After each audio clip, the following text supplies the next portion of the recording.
boa noite a todas, a todos, a todos. Eu queria começar agradecendo o convite para participar da USP Talks. Queria agradecer a professora Carmen Trindade, da Pró-Reitoria de Pesquisa, que nos uniu aqui, fez um trabalho incrível. Queria agradecer muito a professora Eunice Prudente. Queria dizer que, sem qualquer retórica, é uma honra, é uma imensa alegria.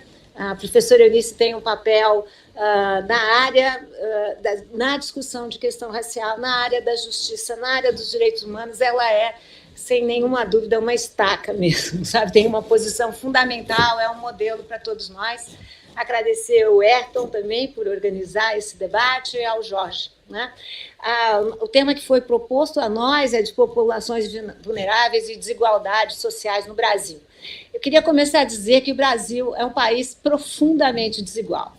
Ele é considerado o 7º país mais desigual do mundo e vai caindo. Quando eu estava escrevendo sobre o autoritarismo brasileiro, que eu publiquei justamente em maio de 2019, o Brasil, quando eu iniciei, ele era o 9º país mais desigual. No final do livro, ele já era o 7º país mais desigual. Não sei se quando terminarmos essa conversa, em que lugar ele vai estar. Também o Brasil é o 2º país mais desigual, o 2º país democrático mais desigual. Portanto, e também, como disse a professora Eunice, se nós variarmos o critério, a professora Eunice introduziu o critério carceragem, aprisionamento, né? Eu posso introduzir outros, né? Teremos uma posição ainda pior nesse ranking.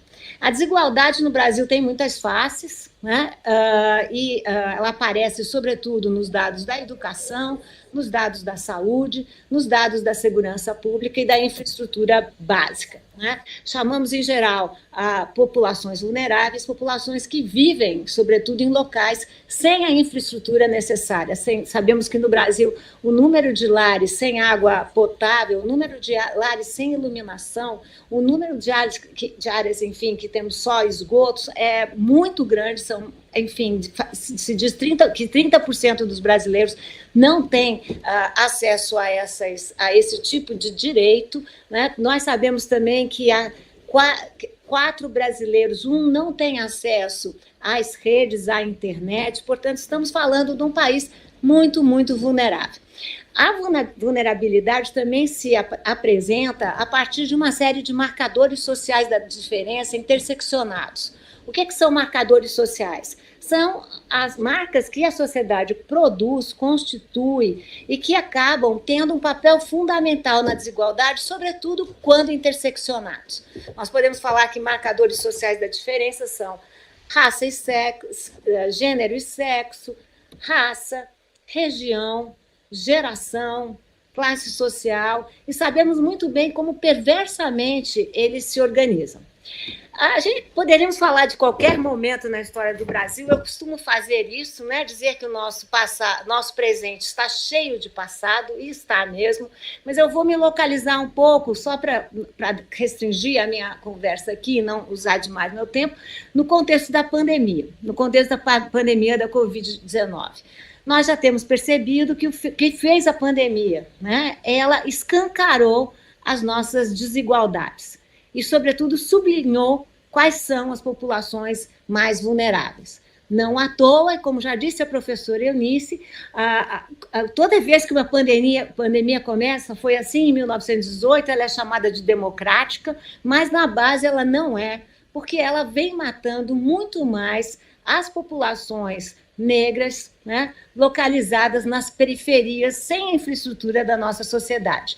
Igualmente, vem matando perversamente as populações indígenas que são vulneráveis porque não estavam preparadas, né, imunizadas para qualquer tipo de pandemia,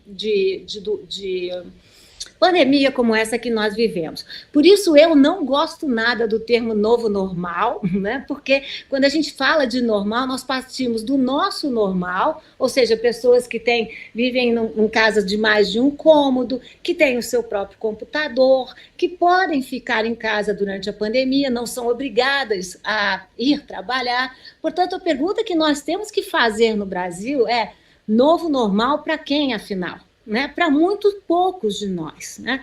Eu diria que o Brasil não é um país pobre. é um país de pobres, né? E também que o Brasil sairá, infelizmente, mais pobre e mais desigual ao final da pandemia. O Brasil também é um país em que chamamos de minorias, o que são, na verdade, maiorias. Nos Estados Unidos, a população negra está na faixa de 12, 13%.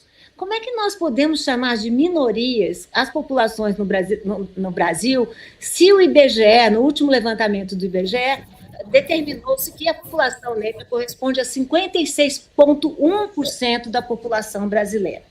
Como é que podemos chamar de minorias as mulheres se elas correspondem a 51,5% da sociedade brasileira? Como a gente pode notar, não se tratam de minorias, mas são maiorias minorizadas na representação. Ou seja, são maiorias numéricas, mas que não têm não têm a representação que deviam. Se juntarmos as populações LGBTQ+, as pessoas com deficiência, as populações ribeirinhas, veremos que as minorias para valer são os homens cis, né? Enfim, e brancos. Né? Não à toa são esses homens cis, brancos, que contam a nossa história. Né? Nós temos uma história ainda profundamente colonial, branca e masculina. Lili, só um minutinho.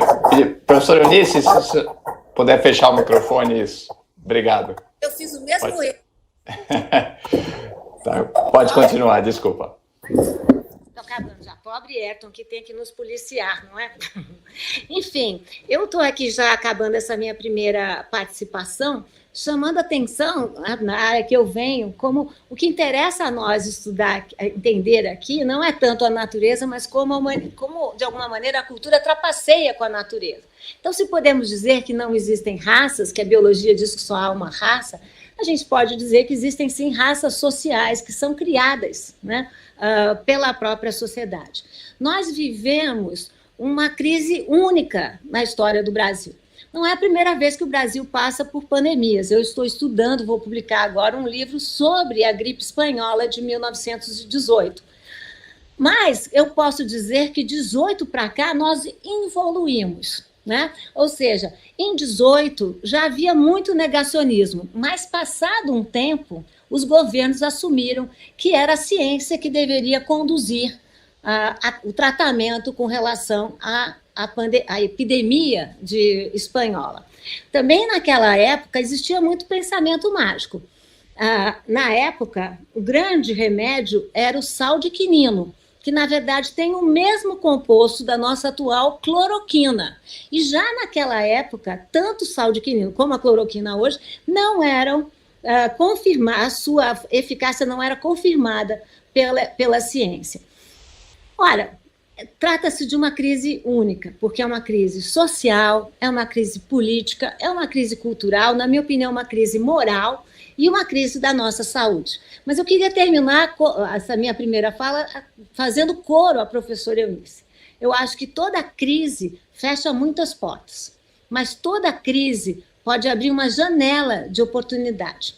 E é talvez o momento dos brasileiros fazerem da crise uma boa oportunidade.